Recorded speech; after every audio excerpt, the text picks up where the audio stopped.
हमारे पास आज दो फोन है। पहला है Vivo का T4 Ultra और दूसरा है iQOO का Neo 10। दोनों ही फोन अपने अपने जगह पे काफी क्रेजी से हैं। किसी का कैमरा बढ़िया है, किसी का परफॉर्मेंस बढ़िया है। अभी किसका क्या बढ़िया है, क्या क्या चीजें हैं, हर एक चीजों के बारे में हम डिटेल में थोड़ा सा चेक करने वाले हैं। इन दोनों ही फोन्स को हम काफी टाइम से यूज कर रहे हैं और उसके बाद आपको ये वाली वीडियो मिल रही है। एंड एक्चुअली इस वीडियो में ना बहुत सारी चीजें हम बहुत डिटेल में बात करने वाले हैं, जिसके बाद आपको ये तो पक्का क्लियर हो जाएगा कि कौन सा फोन आपके लिए बढ़िया है, कौन सा फोन आपको लेना चाहिए। जैसे अगर आप लोग नए हो तो आप लोग सब्सक्राइब बटन दबा देना, बिकॉज इस तरीके का बहुत ही क्रेजी कंटेंट यहाँ पे आने वाला है। सो ये अभी सबसे पहले हम स्टार्ट करेंगे इन दोनों ही फोन के डिजाइन से। हमारे पास T4 Ultra ग्रे कलर में है, iQOO Neo 10 भी एक ग्रे कलर में आता है।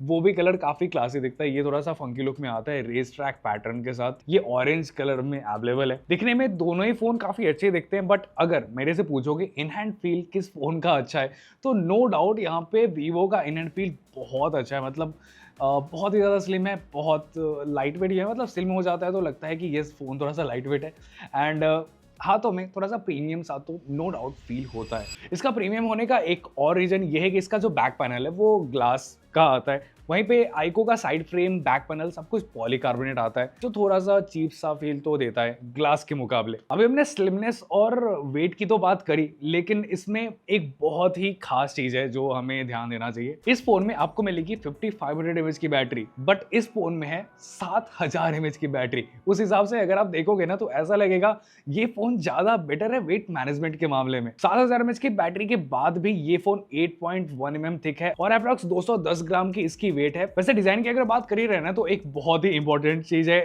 iQOO में आपको आईआर ब्लास्टर मिलता है। बेसिकली आप अपने घर के कोई भी एसी, टीवी कुछ को भी अपने फोन से कंट्रोल कर सकते हो।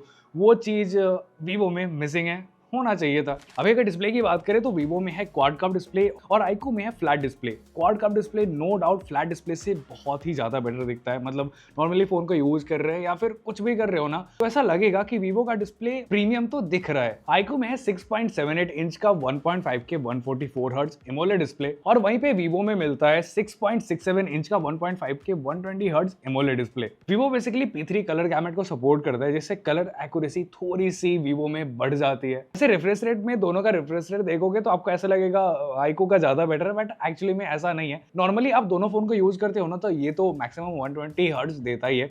ये भी नॉर्मल यूज में 120 हर्ट्ज ही देता है। मतलब गेमिंग में अगर आप करते हो एंड फ्रेम इंटरपोलेशन वगैरह ऑन करते हो, उसके बाद ये अप टू 144 हर्ट्ज तक चला जाता है। डिस्प्ले की ब्राइटनेस की बात करोगे ना तो यहाँ पे iQOO जीत जाता है। इसमें आपको 5500 निट्स की पीक ब्राइटनेस मिलती है और उसी के साथ 2000 निट्स की हाई ब्राइटनेस मोड मिलती है। वहीं पे Vivo में 5000 निट्स की पीक ब्राइटनेस मिलती है और 1600 निट्स की हाई ब्राइटनेस मोड मिलती है। अब इन दोनों ही फोन्स को आप आउटडोर में यूज करो या फिर इंडोर में यूज करो, इंडोर में उतना कुछ खास फर्क तो आपको देखने को नहीं मिलेगा, बट आउटडोर में थोड़ा बहुत फर्क आपको देखने को फील होता है। iQOO का डिस्प्ले थोड़ा सा ज्यादा ब्राइटर फील होगा अगर आप एकदम हेवी सनलाइट में फोन को यूज करते हो तो। अभी अगर डिस्प्ले की प्रोटेक्शन की बात करेंगे ना तो दोनों में ही शॉर्ट सेंसर ग्लास मिलता है, बट दोनों में थोड़ा सा फर्क है। Vivo में है शॉर्ट सेंसर अल्फा और iQOO में है शॉर्ट सेंसर अप। अल्फा थोड़ा सा ज्यादा स्ट्रॉन्ग निकल के आता है। वैसे दोनों फोन में आपको टेम्पर्ड ग्लास तो यूज करना ही चाहिए। कैसा भी प्रोटेक्शन हो भाई, कंक्रीट पे गिरता है ना तो वो बचने के चांसेस ना बहुत कम से ही हो जाते हैं। iQOO में आपको मिलती है 4320 हर्ट्ज की PWM डिमिंग, लेकिन वहीं पे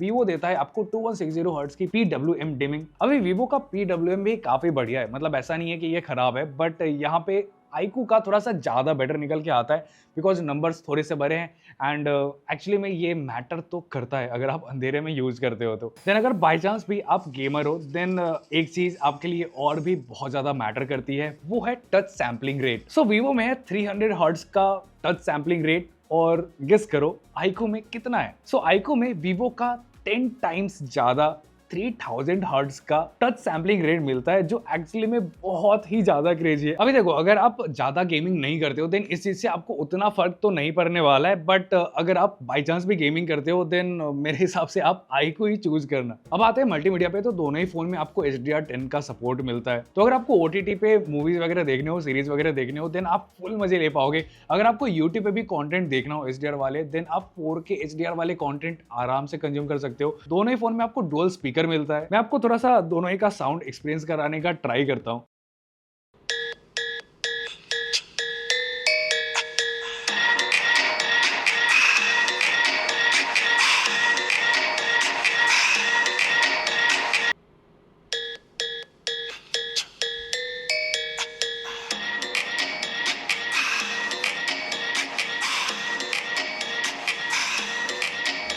बट हाँ एक चीज तो है कि दोनों के स्पीकर उतने ज्यादा अच्छे तो नहीं है, बट हाँ एवरेज से बोल सकते हो, और दोनों में ही आईको थोड़ा सा बेटर निकल के आता है। अभी अगर कनेक्टिविटी की बात करें ना तो दोनों ही फोन में बिल्कुल सेम है। दोनों ही फोन में आपको ब्लूटूथ 5.4 मिलेगा, दोनों ही फोन में NFC मिलेगा, दोनों ही फोन में वाईफाई 7 मिलता है। अभी दोनों फोन के परफॉर्मेंस की बात करें ना तो दोनों ही फोन का मेन यूएसपी आप बोल सकते हो परफॉर्मेंस ही है। आईको में मिलता है स्नैपड्रैगन 8s Gen 4 जो 4 नैनोमीटर TSMC पे बेस्ड है, और इसमें एड्रीनो 825 है जो एक स्लाइस जीपीयू है सिमिलर टू स्नैपड्रैगन 8 Elite, जिससे इस फोन के अंदर आप तगड़ी लेवल की गेमिंग कर सकते हो। वीवो में मिलता है मीडियाटेक डायमेंसिटी 9300 प्लस प्रोसेसर जो भी 4 नैनोमीटर TSMC पे बेस्ड है। सो थोड़ा सा ऊपर से आइडिया के लिए बता दूं, मीडियाटेक डायमेंसिटी 9300 प्लस 2024 का काइंड ऑफ एक फ्लैगशिप प्रोसेसर है। इसका कॉम्पिटिटर स्नैपड्रैगन 8 Gen 3 है।